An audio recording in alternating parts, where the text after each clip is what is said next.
Les ruines de Saint-Pierre vont faire peau neuve grâce à 20 jeunes pyrotins qui vont les entretenir et les embellir.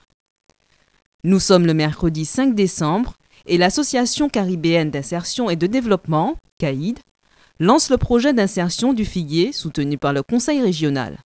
Son objectif, la préservation et la réhabilitation des ruines de Saint-Pierre. C'est donc très motivé que les jeunes accueillent ce projet qui les implique pleinement dans la métamorphose de leur ville, comme le prévoit le projet Le Grand Saint-Pierre.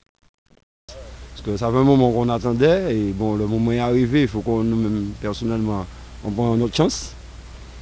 Et pour l'avenir, c'est bien quoi.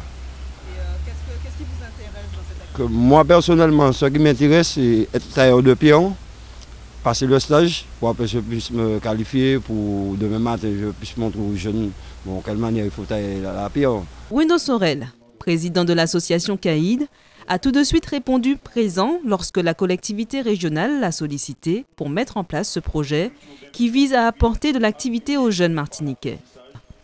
Il fait partie des 21 chantiers d'insertion validés dans le cadre du plan de relance et sa dimension culturelle est une motivation de plus pour cet acteur de la vie sociale martiniquaise. Parce que c'est l'un des projets les plus valorisants qu'on a eu à mener. C'est un projet qui quelque part aujourd'hui allie l'identité, la culture, l'histoire au devenir. Les gens oublient que le volcan, c'est des milliers de morts, que Saint-Pierre s'est reconstruite progressivement et qu'aujourd'hui, avec ce nouveau regard que portent nos élus sur ce site, ou bien sur cette ville, cette ancienne capitale, Saint-Pierre est promu à rayonner à nouveau. Quand on est à l'œuvre pour permettre à un sphinx de renaître de ses cendres, c'est extrêmement valorisant. Et l'implication des jeunes? L'implication des jeunes, on est persuadé, comme beaucoup d'autres chantiers, que c'est surtout les propositions de travail et d'activité qui leur manquent. On a une jeunesse qui est d'une puissance phénoménale et c'est problème de crise, problème de moyens qui fait qu'on n'a pas toujours les réponses à leur apporter, mais ils sont demandeurs. Et vous leur faites confiance pour ce chantier? Totalement, et il sera réussi grâce à eux. Un chantier, c'est des moyens mis en place, c'est un accompagnement, mais c'est avant tout la réussite des gens qui participent.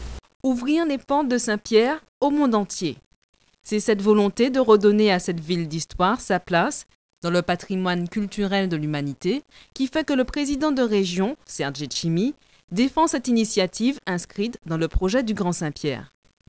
Si on réussit ça, on pourra faire de Saint-Pierre un pôle d'attractivité mondiale. Et nous commençons par quelque chose de très symbolique, parce que on pourrait commencer par de grands plans, restauration des voies, bien sûr, réaménagement du boulevard Saint-Dégé-Lalleud, mais aussi un projet de restauration du patrimoine à partir des jeunes de Saint-Pierre eux-mêmes. Et 20 jeunes ont été sélectionnés pour pouvoir devenir maçons du patrimoine, tailleurs de pierre. Et on les accompagne bien, à mon avis, ils sont tellement déterminés pour réussir. On commence par le nettoiement et ensuite une restauration patrimoniale dont a besoin Saint-Pierre.